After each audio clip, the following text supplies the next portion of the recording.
Gente, tudo bem, galera? Olha, o professor está trazendo aqui mais uma aula de arte, beleza?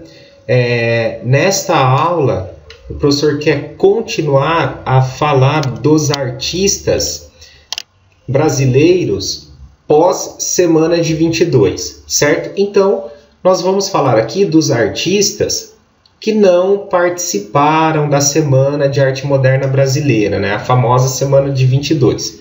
No vídeo anterior, o professor começou a abordar este tema e nós falamos ali de uma artista, né, que tem uma importância muito grande, que foi a Tarsila do Amaral, certo? Então agora nós vamos continuar.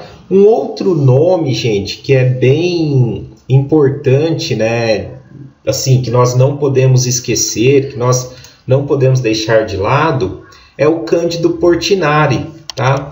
O Portinari, ele foi um artista que teve um destaque muito grande, né, no cenário artístico brasileiro. O papel dele foi muito importante, assim como dos outros artistas, certo? E o Portinari, ele foi um artista que também se inspirou nos trabalhos do surrealismo, né? Quando você pega os trabalhos do surrealismo, você vê que as formas ali são bem distorcidas, né? Aquelas coisas, aquelas linhas, aquelas cores bem trabalhadas assim de forma orgânica, vamos dizer. E a ideia do Portinari vai seguir esse perfil, né? Vai seguir essa proposta do surrealismo, certo? Vale lembrar, gente, que uma outra artista que também revelou, que também trabalhou com o surrealismo no Brasil, foi a Tarsila do Amaral, né? Até que o professor explicou para vocês no vídeo, na aula anterior. O que é importante nós sabermos? Dentro destes artistas, a proposta é única, né? A Semana de Arte Moderna Brasileira, a Semana de 22, vinha trazendo para os artistas uma autonomia, uma liberdade. Eles queriam ter uma liberdade em desenvolver a sua arte, sem estar submetidos às regras, às imposições das escolas, das academias de arte. Então, a intenção deles era de sofrer uma influência, né, dos movimentos modernistas, das vanguardas europeias, mas sempre valorizando a nossa história, sempre valorizando a nossa cultura. Então, nós vamos encontrar isso nos trabalhos destes artistas, né? Por mais que eles trazem lá, tá trazendo o expressionismo, tá apresentando o cubismo, está apresentando o surrealismo, não importa, mas você percebe que no tema ele valoriza a cultura, o nacionalismo, né? Ele propõe isso. O Portinari, ele vai desenvolver essa ideia, né? Assim como os outros. Um dos trabalhos de maior impacto do Portinari vem a ser Os Retirantes, né? Se nós observarmos esta tela, você vê a maneira como ele desenha as linhas, os personagens, segue aquela proposta, aquela ideia do surrealismo. Você vê que as cores são meio escuras, são cores sombrias, né? E aí você pega assim, você coloca como título, tá? Os Retirantes, né? Quem são os retirantes? Os retirantes ele vem a retratar o povo nordestino, né? Que está deixando as suas raízes, está deixando para trás ali toda a sua vida em busca de uma nova vida, de uma vida melhor, né? Migrando para os grandes centros, né, que estavam em desenvolvimento no Brasil nesse século XX. A ideia do Portinari segue a mesma leitura, a mesma interpretação que a Tarsila do Amaral, quando o professor mostrou para vocês no vídeo anterior aquela tela, o Abaporu e os operários, né? Os retirantes vêm a ser esse povo, né, que leva uma vida miserável, uma vida difícil, que mora numa região extremamente precária do nosso país, onde nem água potável muitas vezes tem para poder beber. Então, o que eles queriam, a ideia do artista é de retratar isso, é de começar a valorizar tudo aquilo que está acontecendo no Brasil. Então você vê que a pintura é impactante, a forma como ele desenha, a forma como ele pinta, né? As cores, o tipo físico dos personagens. Se nós formos analisar, é um trabalho que tem uma riqueza, né, não só de detalhes, mas em relação ao tema, né? É um tema assim, que muitas vezes nós não gostamos de comentar. Às vezes você acha que não é bem assim, né? Imagina só, né, você viver numa região onde as condições elas são bem precárias. Então ele começa a retratar isso, né? A infância dele, porque ele foi um cara que veio, ele nasceu em Brodowski, né, uma cidadezinha pequena, e aí ele vai retratar a infância dele, ele vai retratar o cotidiano, né, do povo, do cenário brasileiro. Então aqui nós temos algumas obras, né? Olha só, este trabalho dele, Café. Você vê as pessoas trabalhando ali na produção cafeeira, né? Se você observar os personagens, um detalhe, vocês vão ver que eles têm os pés e as mãos grandes. Por que isso, gente?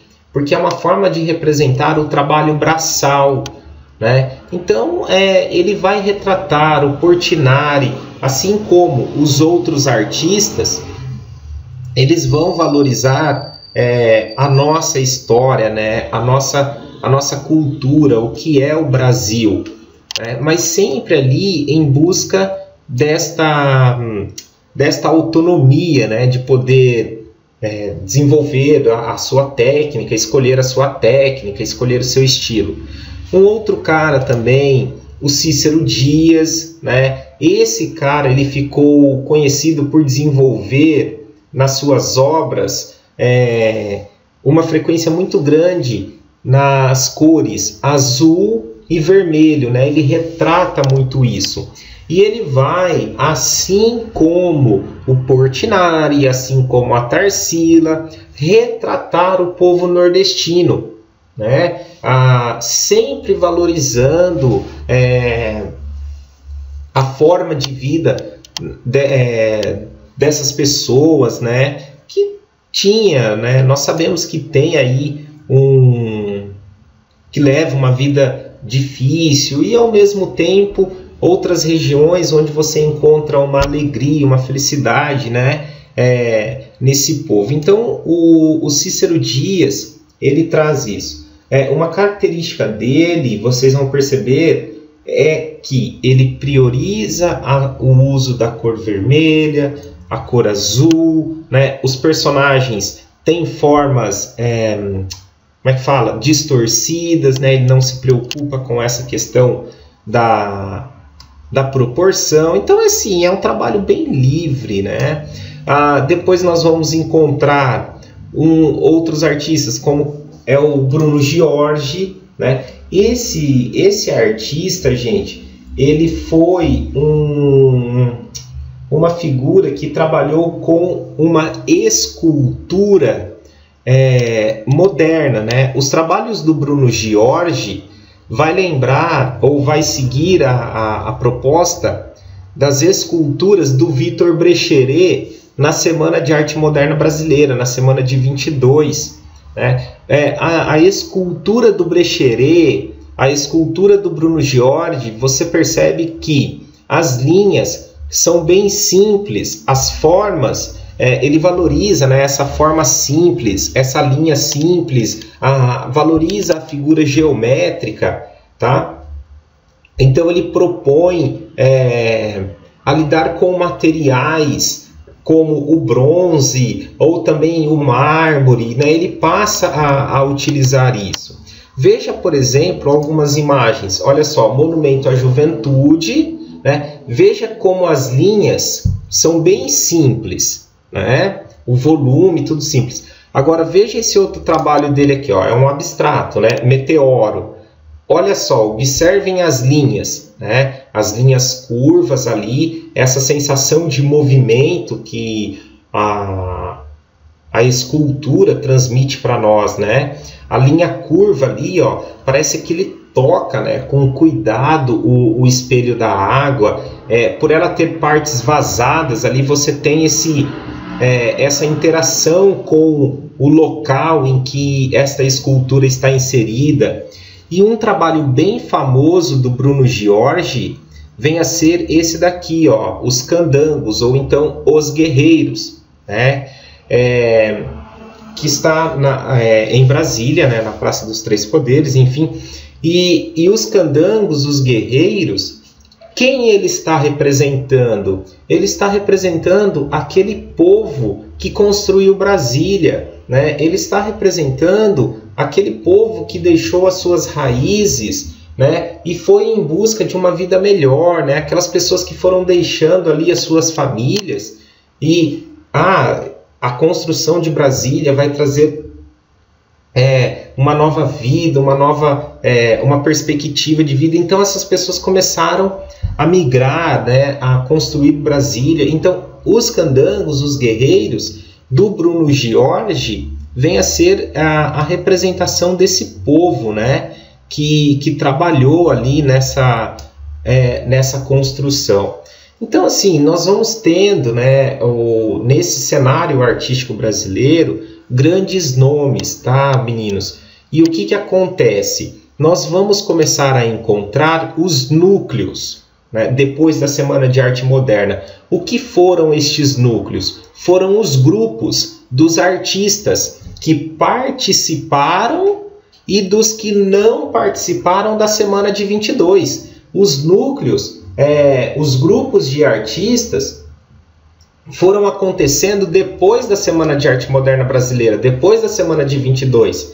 E aí estes artistas, eles começaram a se reunir e a criar estes grupos. Por quê? Para que eles pudessem ganhar força, para que eles pudessem ter, vamos dizer assim, uma dinâmica melhor, né, em relação à sociedade daquela época. Porque vale lembrar que a sociedade, ela era uma sociedade conservadora, né? A sociedade brasileira não estava gostando desse tipo de arte, desse tipo de trabalho. Então eles começaram a pensar nesses núcleos, né? Porque assim eles ganhariam força. Como é o caso do núcleo Bernardelli, aí nós vamos encontrar o SPAM, Sociedade Pro Arte Moderna, o CAN, Clube dos Artistas Modernistas, né? O Grupo Santa Helena. Então, quando você começa a ver estes grupos, estes artistas, você começa a ver que eles começaram a se reunir, né, para poder ganhar forças. E aí começam a surgir outros nomes, né? Como é o caso, por exemplo, desse cara aqui, ó, Alfredo Volpi. O professor acredita que vocês já devem ter estudado, né, sobre o Volpi. O Volpi, ele ficou extremamente conhecido por ser o pintor das bandeirinhas, né, as fachadas, os casarios. Olha só.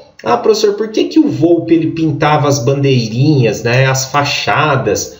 Uma pintura muito... Porque a intenção dele, gente, era o quê? Era fazer um estudo cromático. O que é o estudo cromático? É o estudo das cores. A proposta do Volpi era de estudar as cores, né? Então, para ele, o desenho é o de menos. Então, ele vem trabalhando aí com essas bandeirinhas, porque assim ele consegue intercalar estas cores e fazer este estudo. Beleza? Então, essa é mais uma aula de arte e espero que vocês estejam entendendo o que o professor está explicando. Vão acompanhando os vídeos na sequência que não tem erro, beleza, gente? Muito obrigado!